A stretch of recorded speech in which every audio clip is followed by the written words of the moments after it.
Hello students, and congratulations on getting into your art party. This could be your first or second, maybe even your third art party, but I like to always explain the expectation for art party. We still have to keep to that voice level 1 or 2 since we are indoors. Today, you are going to be able to move around to different stations, and as long as there is an open seat at that table, you can join that station. But if all of the seats are filled at that table, then you might need to pick a different station. Every 10 minutes, if you feel like you've been at a station for a long time, I would suggest to shift around. So let's take a look at the things that we have for Art Party. We have a good variety of items at each table. Some tables have 2 things set to each end, and I will be going through what you can do at each table. So let's start at the painting station. Over here inside of your bin, you will find your paints, and you will also find the paint brushes. You will be responsible for grabbing a doggy dish for the painting station. Of course, we're going to need a sponge, and then I only want you to fill the doggy dish about halfway full, just like this. Those of you that are wanting to paint will need to get paper from the supply market. Remember, you can find the paper in the baskets on the very top of the supply market. This is the only paper you should be using for painting. Now, if you are done painting, you are going to put your picture onto the drying rack under your class code. Just remember to take it at the end of class. This next station is a bookmark making station. I ask that if you come to this station that you are going to be mindful of what you're making instead of just using the paper to just turn around and throw away. You can also bring markers and colored pencils to this station if you wanted to add any decorations to your bookmark, but please make sure that you are taking your time and not going to waste the paper. And on the other side here, we have kinetic sand. As you can see, we have some trays, and it's super important that we keep the kinetic sand on the trays. If it does come off the trays, you need to pick it up, or if it was intentional, you will not be allowed to be at that team. So the pink kinetic sand needs to be split into 2 pieces, 2 equal pieces, the best that you can. And then the purple kinetic sand is small enough to be only on 1 tray. You can use the tools that are inside of the basket to kind of shape and mold your kinetic sand if that's what you feel like doing. Let's go on. This station is the K'NEX, and they have a lot of really cool ideas that you can make. They just kind of push together and snap together.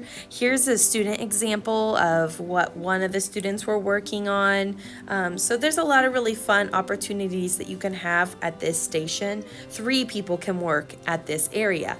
But on the opposite side of this table, we have the Etch-a-Sketches. The Etch-a-Sketches, there are 2 there, so only 2 people can be at this team. You turn the knobs to draw your picture, and when you're done, you will shake it to erase the picture, just like this. And our last station, this is basically the electronics table. So the 3 people on the end get to work it with the Ozobot. This book is very helpful, but I ask that you do not write inside of it. I have an area within the book that you can look at the different types of codes that you can do. Whatever code that you draw on your paper is what the Ozobot will do. So let me show you my example.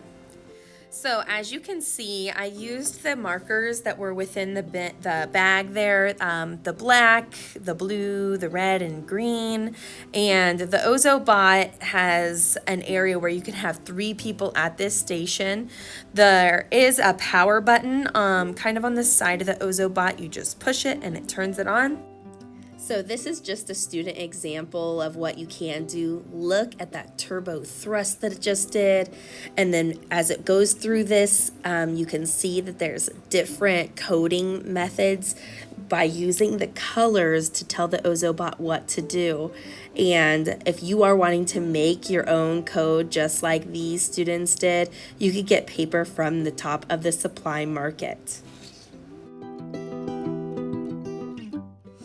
So this is the Osmos, and there's a lot of different options within this bin. There are 2 stations, and for each Osmo, you can have you and a partner here. Even though there's only 2 seats, this will allow 4.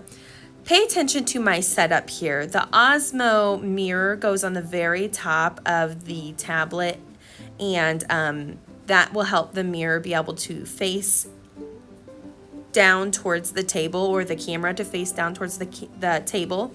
So you are going to select a game or coding device, something from the bin that you are then going to open up the app on the Osmo. So you would need to look through the apps on the tablet to decide which one matches the one that you want to work with. Then just follow the instructions from there. So as you can see, I chose to play the detective game, and the map needs to be right in front of the Osmo, just like all the other games when you're interacting with the tablet itself. Within the bin, there are 2 separate Osmo coding games. One is Code Jam, where you make your own music, and the other one is just a regular coding game. And so you would need to select the app that fits with the tools that you are using. These are magnetic, and you want to make sure that you put things back exactly the way you had got them when you are finished. When it is time to clean up, keep in mind that you only have 2 minutes to get picked up. So everybody needs to pitch in, and then once your things are back in the appropriate bins, place the bins on the bottom shelf with the labels sticking out. Okay, let's start art party.